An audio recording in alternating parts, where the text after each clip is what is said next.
అనుగ్రహిస్తుంది. పోతన గారు తీర్పు చెప్పారంతే ఒక్క మాటలో. కాబట్టి ఇప్పుడు ఏమైంది, వాళ్ళు దెబ్బలాడుకోవడం మొదలెట్టారు.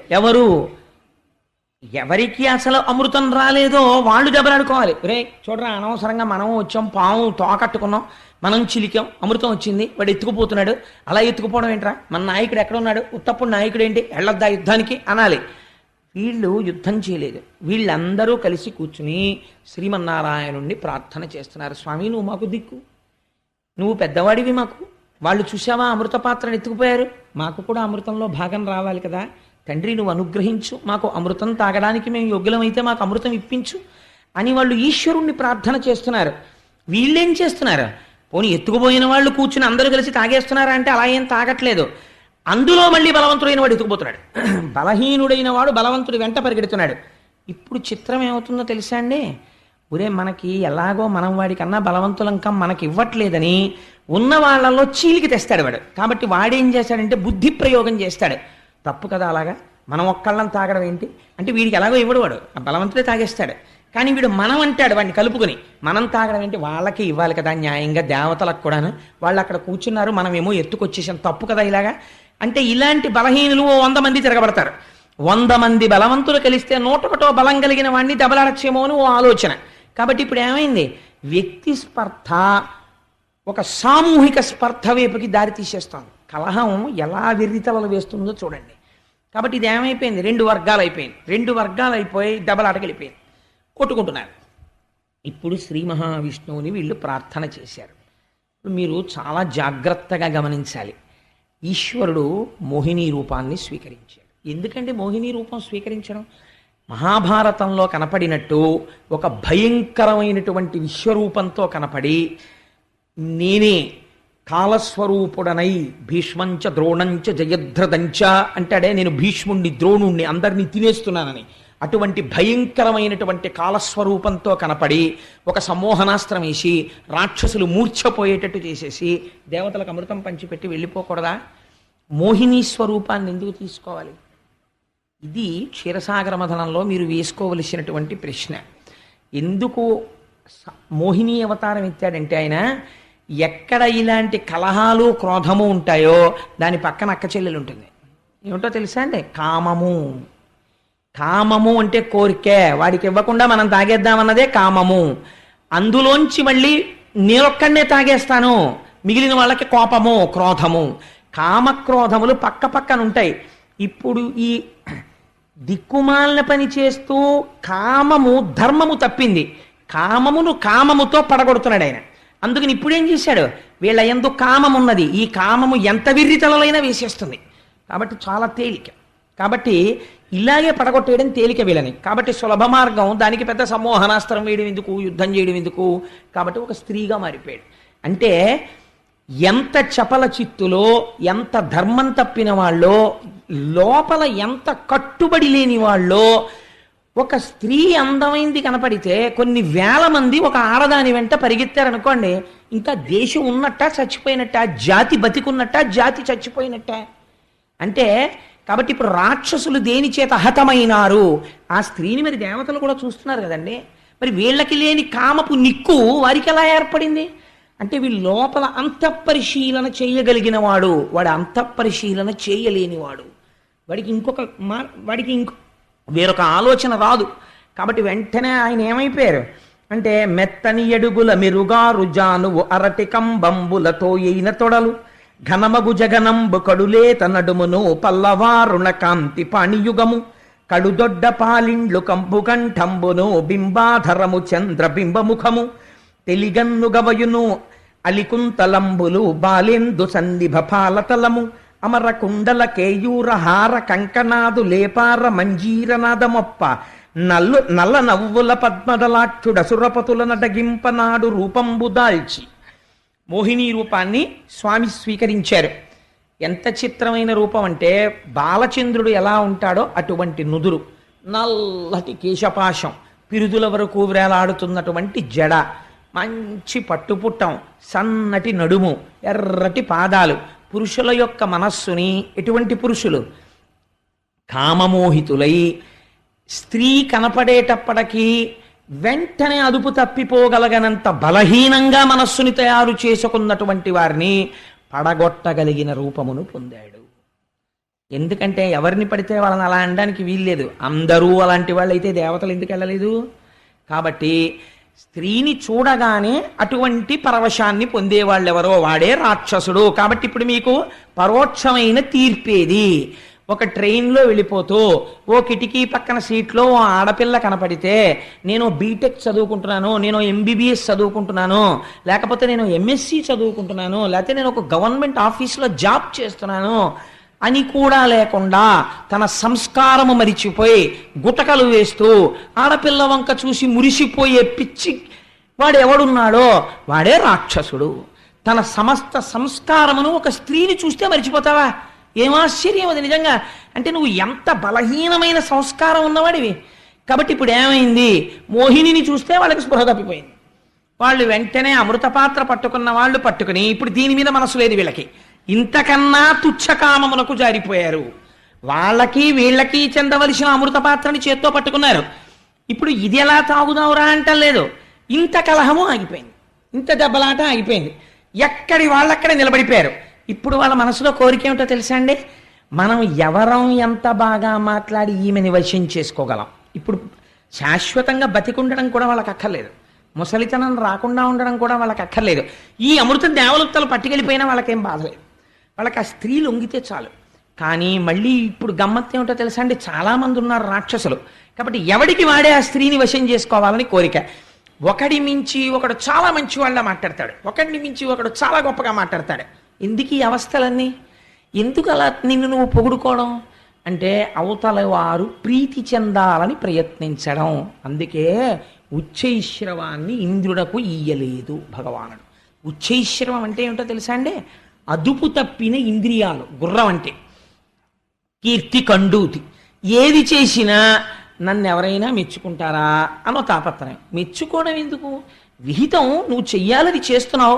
నేను మా అబ్బాయికి ఫీజు కట్టి ఇంజనీరింగ్ ఫీజు, నేను అనగా Chaganti Koteswararao son of late Chaganti Sundarasivarao, నా కుమారుడైన చాగంటి షణ్ముఖాంజనేయ సుందర శివచరణ్కో 2వ సంవత్సరం బీటెక్ ఫీజు అక్షరాల 23,000 రూపాయల కష్టార్జితమును చెల్లించిన మహాత్ముడను అను ప్రకటన ఇచ్చాను అనుకోండి.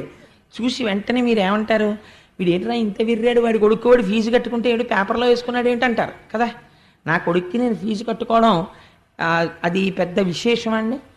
లేకపోతే నీవు వెళ్ళిపోయినప్పటి నుంచి నేను దుఃఖసాగరమునందు పడిపోయి ఉన్నాను అని ఒక భార్య గురించి ఒక భర్త పేపర్లో వేసుకున్నాడు అనుకోండి. How silly it is. అది పేపర్లో ఎందుకంటే మా ఆవిడ పోయిందని నేను ఏడుస్తున్నానని పేపర్లో వేస్తావా? అది కూడా అక్కడ మళ్ళీ కింద పేరేసి నీ డిగ్రీయా, నువ్వు ఎందులో ఉద్యోగం చేస్తున్నావో, నీ పోస్టా, నువ్వు పెళ్ళం పోయిందని ఏడవడానికి నీ క్వాలిఫికేషన్కి సంబంధం ఏమిటి? అంటే అక్కడ కూడా కీర్తి కండూతి. లేకపోతే తన ఫోటో ఎందుకంటే అక్కడ అంటే ఎంత పైశాచికంగా ఉంటుందో చూడండి. కీర్తి కండూతి. ఏడిచేవాడు ఏడవాలంతే. ఏమంటే నేను ఏడుస్తున్నానన్న విషయం పేపర్లో వేయండి అని డబ్బులు ఇచ్చి వేసుకున్నాడు అనుకోండి, అది హాస్యాస్పదం కదా. కొన్ని అలా ఉంటాయి, చాలా గమ్మత్తుగా ఉంటాయి. మీరు ఆ కోణంలో పరిశీలన చేస్తే ఇది ధూర్త చేష్టితము, ఇలా ఎందుకు చేయాలి అసలు అని అనిపిస్తుంది. కానీ మనం చాలా క్యాజువల్గా తీసుకుంటాం కాబట్టి గొడవలేదు. వాళ్ళకి కొన్ని అడ్వర్టైజ్మెంట్స్ బుక్ అవుతాయి. సో నేను ఇంతకీ ఈ మాట ఎందుకు చెప్పాను అంటే ఆ కామమునకు అర్థము లేదు. అందుకని వాళ్ళు ఏం చేశారంటే ఇప్పుడు ఎలాగైనా సరే ఆ స్త్రీని వశం చేసుకోవాలి. కాబట్టి వీళ్ళందరూ వచ్చి ఎంత గమ్మత్తైన మాట అడిగారో చూడండి. ఆవిడెవరో వీళ్ళకి తెలియదు, ఎక్కడి నుంచి వచ్చిందో వీళ్ళకి తెలియదు, అసలు ఈ పాత్రలో ఉన్నదేమిటో ఆవిడికి తెలుసో తెలియదో వీళ్ళకి తెలియదు. వీళ్ళు ఎంత కష్టపడితే అది వచ్చిందో ఆవిడికి చెప్పరు. ఇప్పుడు వీళ్ళందరూ కలిసి ఒప్పుకునే మాట ఏమిటో తెలుసా అండి? మొదటివాడు వెళ్ళి అమ్మాయి నువ్వు ఈ అమృతం నీ చేత్తో మా అందరికీ పంచు అన్నాడు అనుకోండి. ఏమిట్రా ఆవిడేమన్నా సాధు పురుషుడా, తపస్వా, ఎవరా అమ్మాయి? ఆ అమ్మాయి ఇవ్వడం ఏమిటి తీర్థం? ఒక తీర్థం ఇవ్వడానికి ఒక యోగ్యత ఉంటుంది కదా. ఆయన ఒక భక్తుడో ఏదో అయి ఉండాలి. కష్టం మనకి అర్చక స్వామి తీర్థం ఇస్తారు కదా, అలా ఏదో ఈశ్వర సంబంధం ఏదో ఉండాలి కదా. అమృతం ఇవ్వడానికి ఆమె యోగ్యతలు ఏమిటి, ఎందుకు ఇస్తున్నావు అమృత పాత్ర అని ఎవడు అనడు. ఎందుకో తెలుసండి, అలా అంటే ఆ అమ్మాయి వీడి వంక సంతోషంగా చూడదేమో, అందరూ ఇచ్చారు వీడు ఒక్కడు మాత్రం చూడు నన్ను నిందించాడని చూడదేమోనని ఎవడో మాట్లాడడు. ఇది రాక్షస బుద్ధి అంటే. ఎంత గొప్పగా ఆవిష్కరిస్తారో చూడండి. కానీ శ్రీ మహావిష్ణువు దీన్ని అదునుగా తీసుకుని పంచాడు అనుకోండి, ఆయన సత్యపు తప్పినవాడు అవుతాడు. అందుకని ఆయన ఎంత గమ్మత్తుగా మాట్లాడతాడో చూడండి. పైకి కేవల శరీరము చేత మోహ పెట్టాడు రాక్షసుల్ని, వాక్కు చేత సత్యము చెప్తాడు. ఆయన అంటున్నాడు, సుందరులగు పురుషులగని పొందెడు నా యందు నిజము పుట్టున్ మీకున్ బృందారక రిపులారా చందరు కామినుల విశ్వసింపరు పెద్దల్. అయ్యయ్యో, ఒక ఆడదాన్ని చూసేటప్పటికి మీరందరూ ఇంత విర్రికిపోయి నాకు పట్టుకొచ్చి మేమందరం కూర్చుంటాను, నువ్వు పంచు నాకు పెద్ద పీటేస్తున్నారు. శాస్త్రంలో ఎప్పుడూ కూడా లోపల కామవ్యామోహమును పెట్టుకుని ఒక స్త్రీకి పెద్దపీట వేయడం అన్నది మంచి పద్ధతి కాదు. మీరేమిటి నాకు ఇదేదో పాత్ర పట్టుకొచ్చి నువ్వు పంచు అంటున్నారు, అసలు ఏ ఉంది నన్ను ఎందుకు పెంచమంటున్నారు? కానీ మిమ్మల్ని చూస్తే నాకు మాత్రం ఒక మాట చెప్పాలనిపిస్తోంది. మీకు అర్థమైతే బాగుపడతారు, అర్థం అవ్వకపోతే పాడైపోతారు. అయినా చెప్పాలి నా ధర్మం కాబట్టి ఎప్పుడూ చెప్తూ ఉంటాను, అందుకుని చెప్తున్నాను వినండి అన్నాడు.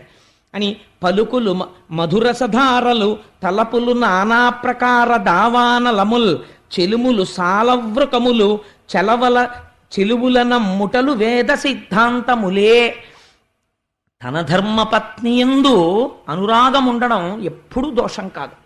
కానీ కనబడిన ప్రతి స్త్రీ యందు అర్థము లేనటువంటి ఒక భావన పెంచుకోవడం ఎంత ప్రమాదకరం అంటే, పలుకులు మధురసధారలు, మీరు ఎలా నన్ను వశం చేసుకుందాం అనుకుంటున్నారో ఒక స్త్రీ కూడా అలాగే మోసగత్తెగా వచ్చి ఉంటే, మరి అలాగేగా వచ్చారు ఇప్పుడు మోహిని రూపం, అలా వచ్చి ఉంటే మీరు చాలా ఇందులో ఒక పెద్ద కాన్సెప్ట్, ఒక డాక్ట్రిన్ ప్రతిపాదిస్తున్నారు ఆయన. నన్ను మోసం చేశాడండి ఆయన అంటారు, తప్ప ఆ మాట. ఆయన మోసం చేయలేదు, నువ్వు మోసపడ్డావు. కారణం ఏమిటో తెలుసా అండి? నీ పక్కవాడు ఎందుకు మోసపోలేదు? నేను మీకు ఒక ఉదాహరణ చెప్తాను. చిన్నతనంలో నేను ఒకసారి రేషన్ షాపుకి క్యూలో నించున్నాను పంచదార కోసం. నించుంటే నాతో పాటుగా నా స్నేహితులు ఇంకొక 3-4 వచ్చి క్యూలో నించున్నారు. ఏదో రేషన్కి వెళ్దామంటే 4 పిల్లలం కలిసి వెళ్ళేవాళ్ళం సరదాగాను. నించుంటే అందరం చేతిలో 100 రూపాయల కాగితాలు పుచ్చుకున్నాం. పుచ్చుకుంటే ఒక ఆయన వచ్చి అన్నాడు, అదేంటి నీ చేతిలో 100 రూపాయల నోటు అలా ఉంది, కొత్త రకం నోట్లు వచ్చాయా ఏది అన్నాడు. అంటే వాడు అన్నాడు, అదేమి చూసి, ఏం కొత్తది కాదు నేను ఇవ్వనన్నాడు. రెండో వాడిని, ఏది బాబు నీది ఇయ్యమ్మా ఒకసారి అన్నాడు. నేను ఇవ్వనన్నాడు. మూడో వాడిని నేను, నా దగ్గరికి వచ్చి అన్నాడు, ఏది బాబు ఏదే బాబు ఒకసారి చూసిస్తానంటే అలాగే పెద్దదో అంత గొప్పగా పట్టుకుంటున్నారు, కొత్త నోటేమో చూద్దాం, కొత్త ప్రింట్ వచ్చిందేమో అని అనుకున్నాను, బాబు నువ్వు ఇయ్యమ్మా ఒకసారి అన్నాడు. నేను 100 రూపాయల కాగితం ఇచ్చాను. వాడు వెంటనే అది విప్పి ఇలా చూసి, ఆహా కొత్త నోటే అప్పుడు ఇప్పటికి తెలిపాడు. అంతే. నేను ఏంటి ఇలా వెళ్ళిపోతున్నాడు అని ఆలోచించే లోపల వాడు వెళ్ళిపోయాడు. ఇంటికి వచ్చి అమ్మ 100 రూపాయలు పోయిందన్నాను. చావు కొడేశారు. సహజం కదా, ఇంట్లో చిన్నతనంలో కొడతారు, వెంటనే కొట్టాడు. అప్పుడు నేను వెంటనే ఒక తర్కం చేసుకున్నాను మనసులో, వాళ్ళిద్దరూ 100 రూపాయలు ఇవ్వలేదు కాబట్టి వాడు తర్వాత మోసం చేశాడు, మా అబ్బాయిని ఎవడో మోసం చేసి 100 రూపాయలు పట్టుకుపోయాడు. వాడు మోసం చేసే ప్రయత్నం చేశాడు, నేను మోసపోయాను. కారణం ఏంటంటే నేను నమ్మాను, వంచకుణ్ణి ఇద్దరు నమ్మలేదు. 100 రూపాయల కొత్త ప్రింటా, మీ దగ్గర ఉన్న ప్రింట్ చూపించండి అని అడిగి ఉండుంటే నేను మోసపోయకుండా ఉండుండేవాడినేమో. కానీ నేను అలా అనలేదు కదా. కాబట్టి మోసపోగలిగిన బలహీనత నీ దగ్గర ఉంటే మోసపుచ్చగలిగిన వాడు సఫలీకృతుడు అవుతాడు కదా. అంటే ఇక్కడ నీ యందు దారుఢ్యం లేదు. ఎంత చాకచక్యంగా మాట్లాడుతున్నారో చూడండి. ఇది విష్ణుమాయ అంటే. ఆయన అలా మాట్లాడతారు ఆయన. అందుకని ఆయన అన్నారు, పలుకులు మధురసధారలు. రేపొద్దున్న క్షీరసాగర మథనంలో శ్రీ మహావిష్ణువు చాలా అందంగా మాట్లాడారు, మమ్మల్ని మోసం చేసేశారు అనద్దు. ఆడదాన్ని అందగత్తెని నేను మాట్లాడితే ఏది మాట్లాడినా మీకు అందంగానే కనపడుతుంది. తలపులు నానా ప్రకార దావానలముల్. ఇంకొకటి కూడా చెప్తున్నాను, అసలు ఎందుకు వచ్చిందో అని నన్ను అనద్దు రేపొద్దున్న. అసలు రావాలని కానీ నిలబడాలని కానీ మీరింతమంది నన్ను ఇలా చూస్తున్నా నేను మీతో మాట్లాడడానికి తలంపు కానీ కలిగిందంటే అది మిమ్మల్ని కాల్చే కార్చిచ్చవచ్చు. గుర్తుపెట్టుకోండి, నా తప్పేం ఉండదు. ఎంత ఆయన నిజంగా మాట్లాడేస్తున్నారో చూడండి, వాళ్ళ తలకెక్కదు. ఎందుకని? వాళ్ళు మోసపోవడానికి సిద్ధపడ్డారు. ఎందుకని? కామమునకు వశులు, బలహీనమైన మనస్సు ఉన్నవాడు కాబట్టి వాడు రాక్షస ప్రవృత్తి ఎందున్నాడు. మొత్తం మోసపోతారు, అందరూ కలిసి పడిపోతారు. అంతే, అందరూ కలిసి మోసం చేద్దాం అనుకుని అందరూ కలిసి మోసపోతారు. ఈశ్వరుడు చూసి చూసి నీ బలహీనత చేత నిన్ను కొట్టగలడు. నువ్వు లోకాన్ని మోసం చేద్దాం అనుకుంటే. చెలుములు సాలావృకములు, ఇటువంటి స్త్రీని పైకి చూసి కేవల సౌందర్యమును చూసి, all the glitters is not gold, కేవల సౌందర్యమును చూసి మోహించడం అనేటటువంటి బలహీనమైన ప్రవృత్తి. తోడేలుతో స్నేహము చేయుట, చెలవల నమ్ముటలు వేద సిద్ధాంతములే. అసలు ఏ పరిచయం లేనటువంటి ఒక ఆడదాని దగ్గరికి వెళ్ళి ఆవిడ చెప్పిన మాటలు వెంటనే నమ్మేయడం. అసలు ఇంకా నేను చెప్పింది ఏమీ లేదు, మీరు నమ్మేసి నాకు పెద్దరికం ఇచ్చేసి నా చేతిలో అమృతపాత్ర పెట్టేస్తున్నారే, ఎక్కడి నుంచి వచ్చావని కూడా నన్ను అడగలేదే, నేను ఇది పట్టుకుని అంతర్ధానం అయిపోతే మీ బ్రతుకులు ఏమైపోతాయి? ఇంత కష్టపడ్డారు.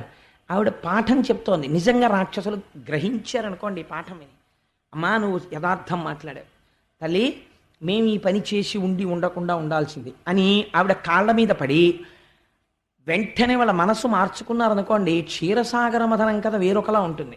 ఈశ్వరుడి యందు దోషమా?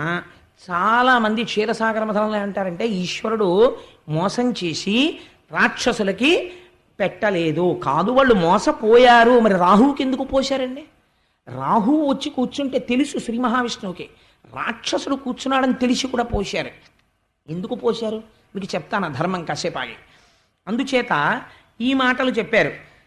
చెప్తే వాళ్ళు అన్నారు, అలా కాదు, ఇందులో ఎవరికి వాళ్ళకి బలహీనత ఏమిటి? పోతన గారు బట్టబయలు చేసి చెప్పారు. ఇందులో ఇప్పుడు ఎవడైనా ఒకడు కొద్దిగా నిజమే, ఆ అమ్మాయి ఎవరయా, ఆ అమ్మాయికి ఇవ్వడం ఏంటి? అమృత పాత్ర బుద్ధుందా లేదా? ఏం మనలో పెద్దవాడు లేడా? వాడికి ఇవ్వండి అన్నారు అనుకోండి. వాణ్ణి ప్రసన్నంగా చూడదేమో, మిగిలిన వాళ్ళనే ప్రసన్నంగా చూస్తుందేమో, తను దూరం అయిపోతానేమో అని. అబ్బలేవారే అలా ఎందుకు చేస్తారండి బాబు, మిమ్మల్ని చూస్తే తెలియట్లేదు, మీ అంత మంచివారు లేరంటాడు అని. నువ్వే పంచాలన్నారు. అందుకేగా నేను వచ్చింది కూడా. మోసపోతే నేనేం చేస్తా? సరే ఇవ్వండి అది. పుచ్చుకుని అమృతం కదయా, అలా ఎలా తాగుతారు? స్నానం చేసి చక్కగా ఆచమనం చేసి రాక్షసులందరూ ఇలా కూర్చోండి, దేవతలందరూ ఇలా కూర్చోండి, పోసేస్తానండి. అంటే వీళ్ళు ఏమనుకున్నారంటే అలా ఎందుకు కూర్చోవాలి, తాగేవాడు తినేవాడు కలిసే కూర్చోవచ్చు కదా అని ఎవ్వడూ అడగలేదండి. అది విచిత్రం. అదేమిటంటే, అమ్మా నువ్వు పోయడానికి విడిగా ఎందుకమ్మా కూర్చోవడం? పొడుగు వాళ్ళందరూ క్లాస్లో వెనక్కి కూర్చోండి, పొట్టి వాళ్ళందరూ ముందు కూర్చోండి అని ఒక టీచర్ అన్నాడు అనుకోండి. అందులో ఒక శాంక్టిటీ, ఒక పవిత్రత ఉన్నది. ఎందుకని? పొడుగు వాళ్ళు ముందు కూర్చుంటే పొట్టి వాళ్ళకి కనపడదు కనుక. తప్ప అన్నం పెట్టేటప్పుడు, మంచినీళ్లు పోసేటప్పుడు, ఒకరి యొక్క శరీరమును పోషించడానికి అనువైనది పెట్టేటప్పుడు అన్ని పదార్థములు లోపల ఉన్న ఈశ్వరుణ్ణే తృప్తిపరుస్తున్నప్పుడు నువ్వు ఏ కారణం చేత వేరు చేయగలవు? చీమ తింటే లోపల ఈశ్వరుడే తింటున్నాడు, కుక్క తింటే ఈశ్వరుడు తింటున్నాడు. రామకృష్ణ పరమహంసకి ఒక శిష్యుడు ఉండేవాడు. ఆయన ఒకసారి ఒక ఇంటి వాళ్ళు విసిరినటువంటి విస్తరాకులు కుక్కలన్నీ కూర్చుని తింటున్నాయి, ఈయన కూడా మధ్యలో కూర్చుని అందులో ఉన్నది తింటున్నారు. తింటుంటే ఒక శిష్యుడు వచ్చి అన్నాడు, అదేంటండి అలా చేశారు, తప్పు కదా, కుక్కలతో కలిసి తినడమా అన్నాడు. అంటే ఆయన అన్నాడు, నాకు అలా అనిపించలేదు, నాకు బ్రహ్మముతో కలిసి బ్రహ్మమును తినుచున్నది అన్నాడు. ఎంత గొప్ప మాట చూడండి. తింటున్నది బ్రహ్మం. అహం వైశ్వానరో భూత్వా ప్రాణినాం దేహమాశ్రిత. ఈ లోపల అగ్నిహోత్రం ఉండి అది తింటోంది. ఆకలి వేసిన కుక్క తింటున్నప్పుడు లోపల వైశ్వానరుడు తింటున్నాడు. ఆకలి వేసిన పిల్లి తాగుతున్నప్పుడు వైశ్వానరుడు తాగుతున్నాడు. ఒక పిల్లి ఆకలితో మ్యావ్ మ్యావ్ మ్యావ్ అన్నాలు వెళ్ళి తిరిగి మీ ఇంటికి వచ్చి అక్కడ ఉన్న చిన్న గిన్నెలో పాలు పిల్లి తాగుతోంది అనుకోండి, నేనంటాను ఈశ్వరుడు యజ్ఞభాగమును స్వీకరించాడు. ఆ రోజు మీరు యజ్ఞము చేసి సోమయాజి అయ్యారు. మీరు ఆ రోజున నా పేరు కోటేశ్వర సోమయాజి అని నేను చెప్పుకోవచ్చు. ఎందుకనంటే ఈశ్వరుడు వచ్చి తాగాడు. నేను అలా చూడగలిగితే, నాకు పిల్లే కనపడింది అనుకోండి, దాన్ని ఒక్క దెబ్బ కొట్టాను అనుకోండి, ఏడుస్తూ వెళ్ళిపోతుంది. కానీ అజ్ఞానం ఉన్నటువంటి పిల్లిలో కూడా ఆకలిగా ఉండి పాలు తాగుతున్నవాడెవరు? ఈశ్వరుడే. అందుకని సర్వత్ర సమదర్శయ, అంతటా సమదర్శనం చేస్తాడు పండితుడు. భేదం చూస్తాడు అజ్ఞాని. కాబట్టి ఇప్పుడు ఏమవుతోంది? కూర్చునేటప్పుడు రాక్షసులు ఇటు కూర్చోండి, దేవతలు ఇటు కూర్చోండి. నా పలుకులు మోసపుచ్చేవిగా ఉంటాయి, నా తలపులు దావానలంగా ఉంటాయి, జాగ్రత్త అని చెప్పారు ఆయన. విన్నారా వీళ్ళు? అడిగినవాడు లేడు. రాక్షసులందరూ ఇటు కూర్చున్నారు, దేవతలందరూ ఇటు కూర్చున్నారు. ఆవిడ ఏం చేసిందో తెలుసా అండి? నేను సభాముఖంగా ఈ మాట చెప్పకపోతే క్షీరసాగర మథనాన్ని నేను పూర్తిగా చెప్పిన వాడను కాను. అందుకని నేను చెప్తున్నాను. కానీ చెప్పేటప్పుడు నా మనస్సు పరమ పవిత్రమైనటువంటి స్థానంతో, స్థితితో చెప్తోంది. అది మీరు గమనించండి. దేవతలు ఇటు, రాక్షసులు ఇటు కూర్చున్నారనుకోండి, ఒకరికొకరు అభిముఖంగా ఉంటారు కదా. ఉన్నప్పుడు వీళ్ళు స్నానం చేసి వచ్చారు, వీళ్ళు స్నానం చేసి వచ్చారు, వీళ్ళు ఆచమనం చేశారు, వీళ్ళు ఆచమనం చేశారు, కూర్చున్నారు. నేనే మోహిని అనుకోండి, కాసేపు నేను దేవతల వైపుకి తిరిగి పోస్తున్నాను అనుకోండి, నా శరీరము వెనక భాగం, పృష్ఠభాగం కదా రాక్షసులకు కనపడుతుంది. ఇటువైపు ఇద్దరికి పోసి ఆవిడ ఏం చేశారో తెలుసా అండి? ఇటు తిరిగి, నేను ఇంకంతకన్నా వాక్కు వాడలేను, మీరు భాగవతం చదువుకోండి. శరీరములో ఉన్నటువంటి అవయవములు కొంచెము ప్రకటముగా కనపడేటట్టు రాక్షసుల వైపు నిలబడేది. వాళ్ళు దానికి చాలా తృప్తి పడిపోయేవారు. ఆవిడ పమిట సర్దుకుని ఇటు తిరిగి వీళ్ళకి అమృతం పోసేది, మళ్ళీ అటు తిరిగేది. వీళ్ళల్లో ఎవ్వడూ ఎందుకు మాట్లాడలేదంటే వీళ్ళకి అమృతం మీద దృష్టి లేదు, ఆవిడ అంగాంగముల యందు దృష్టి ఉంది. ఇదే పతనానికి కారణం. పురుషుడు ఎందుకు పతనం అవుతాడు అంటే అమృతాన్ని పోగొట్టుకుంటున్నాడు, తన మరణమును తాను కొని తీర్చుకుంటున్నాడు. ఆవిడ చేసిన ఒకే ఒక పని ఇదే. వాడికున్న కామ బలహీనత చేత మొత్తము జాతిని గెలిచినది. అప్పటికీ ఇప్పటికీ అంతే. లోకమంతా నశించిపోతోంది. ఎందుకు నశించిపోతుంది? కామమునకు నువ్వు ఆ బలహీనత పెంచేసుకుంటున్నావు కనుక. నీ మనస్సు భావన అంతేనండి మార్పు. వెంటనే నువ్వు పార్వతీదేవిని చూసావనుకో, పాదములు ఒక్కటే చూస్తావు చాలు.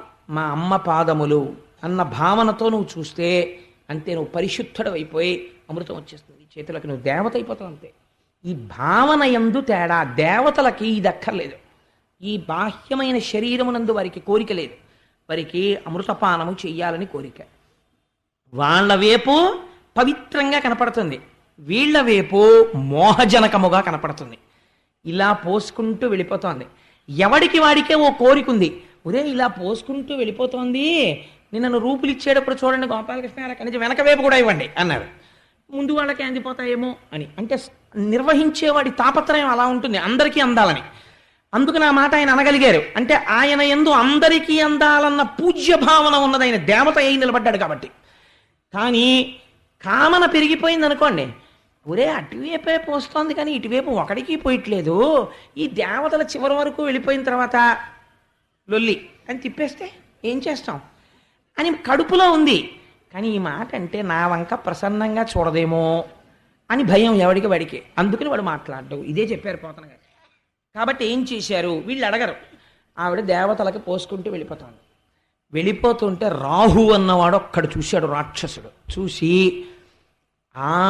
ఈవిడ మనని మోసం చేస్తోంది, కాబట్టి మనం ఏం చెయ్యాలి? దేవతల్లోకి వెళ్ళి కూర్చోడమే. కాబట్టి ఏం చేద్దాం? ఇటువైపు కూర్చున్నంతసేపు మనకు అమృతం దక్కదు. కాబట్టి మనం ఎటు కూర్చోవాలి? అటు కూర్చోవాలి. నువ్వు ఎటు కూర్చుంటావన్నది నీ మనస్సును బట్టి ఉంటుంది. కాయిన్కి, నాణ్యానికి రెండు వైపులా ఉన్నట్టే నువ్వు దేవతగా కూర్చుంటే అమృతం పోస్తుంది, నువ్వు రాక్షసుడిగా కూర్చుంటే మృత్యు వస్తుంది. కాబట్టి ఏమైంది? ఆయన వెళ్ళి అటు కూర్చున్నాడు. కానీ ప్రవృత్తి చేత రాక్షస ప్రవృత్తి.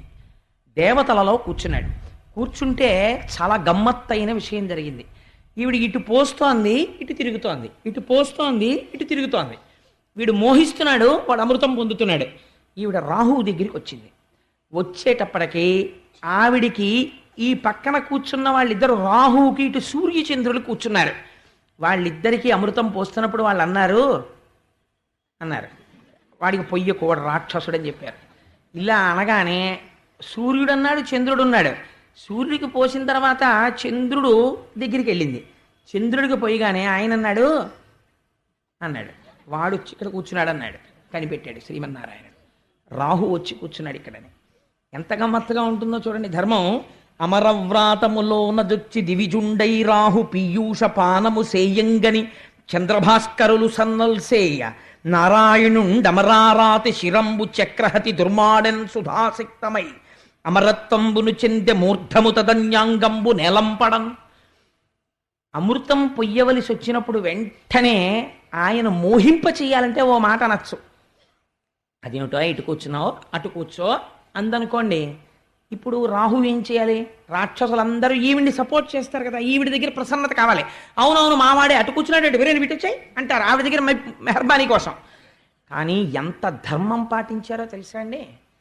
భోజనం చేసేటప్పుడు కానీ మనం ఏదైనా పానీయం తీసుకునేటప్పుడు కానీ మీ ఇష్టాయిష్టములను చూడరాదు. ఒక పంక్తి మీ ఇంట్లో జరుగుతోంది అనుకోండి, ఎంత గొప్ప అతిథి కానివ్వండి, మీకు ఎంత కావలసిన వాడు కానివ్వండి, అయ్యా నేను కొంచెం తొందరగా వెళ్ళిపోవాలండి భోజనం చేసి, నా ట్రైన్ టైం అయిపోతుంది, నాకు ఎక్కడో అక్కడ పెట్టించేద్దరు అన్నాడు అనుకోండి, పొరపాటున కూడా ఒకరి దగ్గరికి వెళ్ళి అయ్యా మీరు నెక్స్ట్ పంక్తిలో తిందురు కానీ కొంచెం ఆయన వెళ్ళిపోవాలట ఆయన్ని కూర్చోనివ్వండి అని అనరాదు.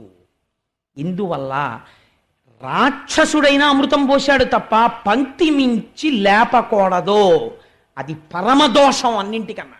మహాపాపమేమి పంక్తిలో కూర్చున్న వాళ్ళని ఏ భేదము చెప్పి కూడా, ఎంత బలవత్తరమైన కారణము మీరు చెప్పి కూడా, పంక్తి యందు ఒకసారి కూర్చుంటే వారికి నేను పొయ్యనని కానీ తినకూడదని కానీ నేను వడ్డించనని కానీ మీరు అనడానికి వీల్లేదు. ఈశ్వర స్వరూపం అంతే. మీరు పొయ్యవలసిందే, మీరు పెట్టవలసిందే తప్ప భేదమును చూడడము శాస్త్రమునందు మహాదోషము. కాబట్టి రాహువే అని తెలుసు శ్రీమన్నారాయణుడికి, పోషించాడు అంతే అమృతం. ఇప్పుడు ఆయన ఏం చేశాడు? తాగాడు. తాగగానే అది ఏమైంది? కిందకి దిగింది అనుకోండి, రాక్షస శరీరం అమృతత్వాన్ని పొందేస్తుంది. వాడు చాలా అల్లరి చేస్తాడు. ఆ ప్రవృత్తి రాక్షస ప్రవృత్తి, అది మంచి ప్రవృత్తి కాదు. కాబట్టి ఇప్పుడు ఉండడానికి వీల్లేదు. వెంటనే సుదర్శనం ప్రయోగించాడు. వాడు ఇలా అమృతం పొయ్యిగానే ఇలా నోట్లో పోసుకొని గుటెక్కమన్నాడు. ఇంకా ఇక్కడ వరకు వెళ్ళింది. సుదర్శనం వేసి కుత్తుకు కోసేశాడు. కోసేస్తే ఈ క్రిందికి అమృతం వెళ్ళలేదు. అందుకని ఇది ఏమైపోయింది? తదన్యాంగంబు నెలంపడన్. ఇది చచ్చిపోలేదు, బతికుండిపోయింది. ఇదేమైపోయింది? మృత్యువుని పొంది సుదర్శన చక్రధార ధారల చేత కింద పడిపోయింది. ఏకకాలమునందు ధర్మాధర్మములను ఆవిష్కరించాడు. పంక్తి యందు పొయ్యడం ధర్మం, రాక్షసుడు బ్రతికుంటే ప్రమాదం తెస్తాడు కాబట్టి నిర్జించడం ధర్మం. కానీ ఈలోగా వాడు తాగాడు, కంఠం వరకు ఉండిపోయింది. కాబట్టి పైభాగం మృత్యువు లేదు. కాబట్టి వీడు ఏమండే ఏమో వాడు రాక్షసుడు అవుతాడని ఎలా తెలుసు శ్రీ మహావిష్ణువుకి? అలా ఎలా కొట్టేశారు సుదర్శనం పెట్టి అని మీరు అడగచ్చు. ఆనాటి నుంచి ఈనాటి వరకు పక్కన సైగ చేశారని సూర్యచంద్రుల్ని గ్రహణ రూపంలో పట్టుకుంటాడు. రాక్షస ప్రవృత్తే కాదా? కాబట్టి అది పాపగ్రహమే, రాక్షస గ్రహమే. చూశారా బ్రహ్మగారు ఏం చేశారో తెలుసా అండి? అమృతత్వాన్ని పొందాడు, శిరస్సు అమృతం తాగిందని ఎక్కడికక్కడ ధర్మం తప్పరు దేవతలు. తెలిసి తెలియని వాళ్ళు వెర్రి వెర్రి కథలు చెప్తారు. క్షీరసాగర మథనం మీరు ధర్మం నేర్చుకోవడానికి. మృత్యువు లేని శరీరముతో ఉంది కాబట్టి శిరస్సు నవగ్రహాల్లో ఒక గ్రహస్థానం ఇచ్చి చతుర్ముఖ బ్రహ్మగారు అంతరిక్షమునందు నిక్షేపించాడు. నీకు గ్రహముగా స్థితినిచ్చాడు. కానీ రాక్షస ప్రవృత్తితో అది నడిస్తే ఎవరు మాత్రం ఏం చేయగలరు? ఒక బుధుడు ఎలా ప్రవర్తించాడో, శుక్రుడు ఎలా ప్రవర్తించాడో, రాహువు కూడా అలా ప్రవర్తించవచ్చు కదా. అందుచేత ఆ గ్రహము అలా ఉండిపోయింది రాహుగ్రహమై. ఆనాడు కనుసైగ చేసినందుకు గాను సూర్యచంద్రుల్ని ఇప్పటికీ గ్రహణ రూపంలో పట్టుకుంటూ ఉంటాడు సుమా అని మనకి ఈ సిద్ధాంతాన్ని ఆవిష్కరించి తదనంతరమునందు వరుసగా దేవతలకి అమృతం పోసేసి అటువైపు చివరికి ఇటువైపుకి రాక్షసుల వైపుకి తిరిగి కుండ తిప్పి చూపించి అన్నాడు. ఆయన ఏమీ మాట్లాడలేదు, తను మాట్లాడవలసింది మాట్లాడేశాడు. ఆశ్చర్యం ఏమిటో తెలుసా అండి? ఒక్కడు మోహిని అడగలేదు. మరి వాళ్ళందరికీ ఎందుకు పోసావు? ఒకడికి అటు ఒకడికి ఇటు పోయొచ్చు కదా నువ్వు అని. అప్పుడు అడిగినా సరే ఆవిడ ప్రసన్నంగా చూడదేమో అని బెంగ వీళ్ళకి. అమృతం పోయిందిరా అని బాధలేదు, ఆవిడ ఇంకా చూడదేమో అని బెంగే వీళ్ళకి. అందుకని వాళ్ళు దేవతలతో యుద్ధం మొదలెట్టారు. ఒరే వాళ్ళు అమృతం తాగేశారు, ఇంకా వాళ్ళతో యుద్ధం ఎందుకు? వాళ్ళు చచ్చిపోతారా? వాళ్ళు చావరు. కాబట్టి మనమే చచ్చిపోతాం. ఇంగిత జ్ఞానం ఉందా? కామాద్భవతి సమ్మోహ, సమ్మోహ స్మృతి విభ్రమ, స్మృతిర్భ్రంశాత్ బుద్ధినాశో, బుద్ధినాశాత్ ప్రణశ్యతి. ఎలా నశించిపోతున్నారో చూడండి. ఇదే చెప్పేశాడు గీతాచార్యుడు. కాబట్టి ఏమైంది? దేవతలతో యుద్ధం చేశారు. మోహిని స్వరూపం ఏమైంది? అంతర్ధానం అయిపోయింది. ఎక్కడి నుంచి వచ్చిందని కానీ ఎక్కడికి వెళ్ళిపోయిందని కానీ అడిగిన వాళ్ళు లేడు. ఎంత చిత్రంగా ఉంటుందో చూడండి. ఇది క్షీరసాగర మథనమయ్యా. దేవతలు అమృతం పొందారు. సరే, ఇద్దరు కొట్టుకోవడానికి ఏముంది? కొట్టుకున్నారు. చాలా రోజులు యుద్ధం జరిగింది. అందులో నముచి అని ఒకడు బయలుదేరాడు. వాడు దేవేంద్రుడితో బ్రహ్మాండమైన యుద్ధం చేస్తున్నాడు. చేస్తుంటే దేవేంద్రుడు వాడి పరాక్రమం చూసి ఆశ్చర్యపోయి వీడు ఎలా చనిపోతాడు అని అడిగాడు. అడిగితే తడిలేని పొడిలేని వస్తువుతో చచ్చిపోతానని వాడు వరం అడిగారయ్యా. అందుకని తడి పొడి కాని వస్తువుతో కొట్టన్నారు. తడి పొడి కాని వస్తువు ప్రపంచంలో ఎక్కడ ఉంటుందండి? ఇదే రాక్షస బుద్ధి అంటే. వాడు అన్ని అలాంటి మడతపేచి వరాలే అడుగుతారు వాళ్ళు. ఉంటే తడిగాన్నా ఉంటుంది, లేకపోతే పొడిగాన్నా ఉంటుంది. తడిగాను లేకుండా పొడిగాను లేకుండా ఉంటుందా ప్రపంచంలో ఏదైనా? కానీ ఎంత మృత్యు రాకుండా చూసుకుందాం అనుకున్నా వచ్చి తీరుతుంది ఏదో రూపంలో. Every law has its own exception. కాబట్టి ఏమవుతుంది? ఈశ్వరుడు దారి వెతికేస్తాడంతే. కాబట్టి ఏది అన్నిటికన్నా శ్రేయస్కరమో, సత్యం ఒప్పేసుకుంటే గొడవ ఎక్కడుంది? ఇది వెళ్ళిపోతుంది. ఇది నేను కాదు, ఇది వెళ్ళిపోతుంది. లోపల ఉన్నది నేను, అది ఎప్పుడు వెళ్ళదు అన్నారనుకోండి, ఎంత హాయ్. సత్యాన్ని పట్టుకోవచ్చు. అసత్యాన్ని పట్టుకుని ఎంతకాలం ప్రాకులాడతారు? కాబట్టి వీడు తడిది కాకూడదు, పొడిది కాకూడదు, అలాంటిదైతే చచ్చిపోతానన్నాడు. ఇంద్రుడికి చెప్పేశారు తడి పొడి దాంతో దాంతో కొట్టేయన్నారు. ఆయన ఒక్క క్షణం ఆలోచించాడు. తడిగానో కనపడాలి, తడికాందై ఉండాలి, పొడిగానో ఉండాలి, కానీ తడి ఉండాలి. ఏమిటని ఆలోచించాడు. సముద్రం మీద నురుగులోకి తీసుకెళ్ళి వజ్రాయుధాన్ని అటు ఇటు అప్పుడల్లా తిప్పాడు. నురుగు తడా అంటే పొడి, ఎందుకంటే నీళ్ళల్లా లేదు. పొడా పుట్టుకుంటే తడి. కాబట్టి తడా పొడా ఏమో, తడి కాదు పొడి కాదు. కాబట్టి నురుగులో వజ్రాయుధాన్ని అటు ఇటు తిప్పి వేశాడు. చచ్చిపోయాడు. అంతే. నవ్వు ఏమైంది అంటే, మృత్యువుని తప్పించుకుందామని నీ బుద్ధితో ఎంత ఆలోచించినా దాన్ని నువ్వు తప్పించుకునేది కాదు సుమా. నీ బుద్ధికి అతీతమైన స్థితిలో ఈశ్వరుడు దాన్ని తెస్తాడు. ఆనాడు అసలు బుద్ధే పనిచేయదు. ఇంకా మళ్ళీ బుద్ధితో మృత్యువుని గెలవడం ఏంటి? అదో అసందర్భమైన విషయం. ఈ మాట ఈశ్వరుడు గురించి తపస్సు చేసి, ఈశ్వర నీ ఎందు చెక్కు చెదరనటువంటి భక్తిని కటాక్షించు అన్నారనుకోండి, ఆయన ధ్రువపదాన్ని ఇచ్చేస్తాడు. ఇది ఈ మాట అండ వచ్చిన గొడవ. రాక్షసుల గురించి మీరు అనకండి. If you like this video, hit the like button. For more videos, subscribe to our channel. If you have learned anything from this video, comment down below. Subscribe.